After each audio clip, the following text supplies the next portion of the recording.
Alain, propos d'un Normand. Les feuilles et la gelée. L'autre matin, après une nuit claire et une forte gelée, j'ai vu un spectacle peu ordinaire.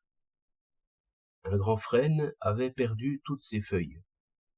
Elles formaient autour du tronc un tapis vert étrange à voir, et qui sonnait singulièrement sous les pieds. Nous avons l'habitude de marcher sur des feuilles mortes, et toutes ces feuilles étaient bien vivantes, vertes, souples et pleines de sève.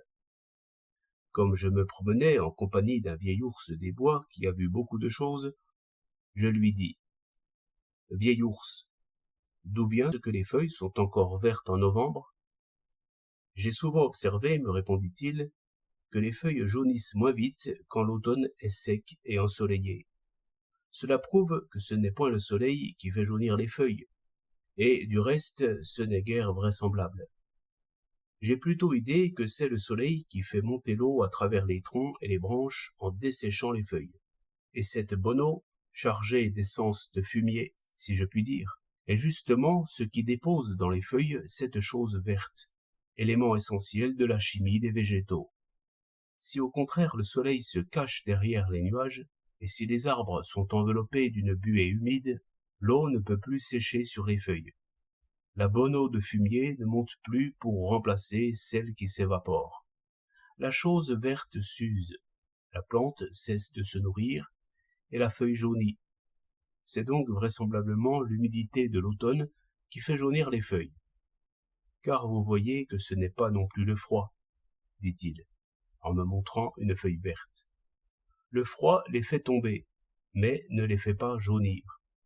Et, ajouta-t-il, voici la hache du froid, qui détache les feuilles de la branche. Il me montrait, dans l'aisselle de chaque feuille, une petite lame de glace en forme de hache. Je vois, dit-il, ce que c'est. L'eau de rosée se ramasse dans le creux de l'aisselle et pénètre dans le tissu encore vert et spongieux. Vient la gelée. Alors l'eau se change en glace et se dilate. Cela fait comme un coin de glace qui sépare la feuille de la branche. Voilà, lui dis-je, plus de parce que de pourquoi. Chose rare.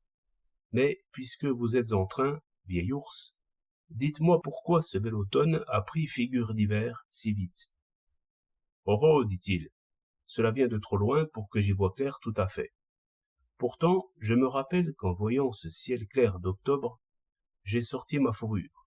Je me disais, la vieille terre a quitté ses nuages pour mieux se chauffer au soleil.